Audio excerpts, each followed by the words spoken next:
Maharashtra today 24 news सत्य परिस्थितीचा सविस्तर आढावा। अकोल्यातील गांधी चौक येथील चर्चित महिला मारहाण प्रकरणातील फरार आरोपी अखेर स्थानिक गुन्हे शाखेकडून जेरबंद। अकोला शहरातील गांधी चौक येथे महिला व त्यांच्या पतीवर झालेल्या मारहाणीच्या व्हायरल व्हिडिओमध्ये सोशल मीडिया प्रकरणातील वंचित आरोपी स्थानिक गुन्हे शाखा अकोला यांच्या पथकाने शिताफितीने अटक केली आहे।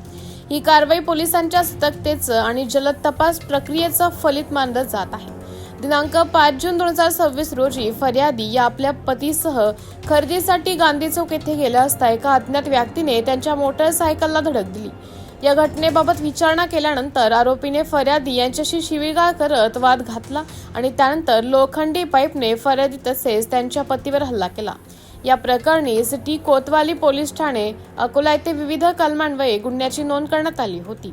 घटनेचा व्हिडिओ सोशल मीडियावर मोठ्या प्रमाणात व्हायरल झाल्यानंतर प्रकरणाला गंभीर स्वरूप प्राप्त झालं।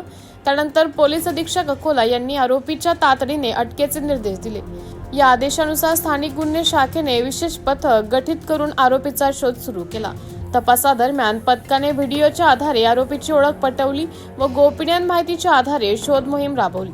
आरोपीची ओळख मोहम्मद अमीन अब्दुल मजीद वय 36 वर्ष राहणार साबरिया चौक रेहमान किराणा जवळ अकोट फैल अकोला अशी निष्पन्न झाली आहे।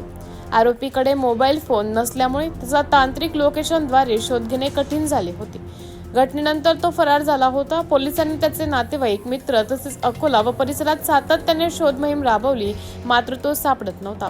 सोमवार दिनांक 8 जून 2026 रोजी सकाळी स्थानिक गुन्हे शाखेला गुप्त माहिती मिळाली की आरोपी 5 मोरी अकोट फैल परिसरात दिसून आला आहे। या माहितीच्या आधारे पोलिसांनी तात्काळ कारवाई करत परिसरात सापळा रचून आरोपी शिताफितीने ताब्यात घेतले आणि पुढील कायदेशीर कारवाईसाठी सिटी कोतवाली पोलिसांच्या हवाली केले। दरम्यान एका स्थानिक दैनिकात आरोपी हा पोलीस अधीक्षक कार्यालयातील कर्मचाऱ्याचा नातेवाईक असल्याचे वृत्त प्रकाशित करण्यात आले होते, मात्र तपासांती ही मोहीम पूर्णतः खोटी असल्याचे निष्पन्न झाले आहे। ही कारवाई पोलीस अधीक्षक अर्चित चांडक, अप्पर पोलीस अधीक्षक बी चंद्रकांत रेड्डी यांच्या मार्गदर्शनाखाली स्थानिक गुन्हे शाखेचे पोलीस निरीक्षक शंकर शेळके, सहाय्यक निरीक्षक विजय जाधव, गोपाल जाधव, उपनिरीक्षक माजिद पठाण व इतर कर्मचाऱ्यांच्या पथकाने यशस्वीरित्या पार पाडली। महाराष्ट्र टुडे मराठीसाठी संजय दास, अकोला, ब्युरो रिपोर्ट। आजच महाराष्ट्र टुडे 24 न्यूजला सबस्क्राईब करा आणि सत्य परिस्थितीचा सविस्तर आढावा पहा।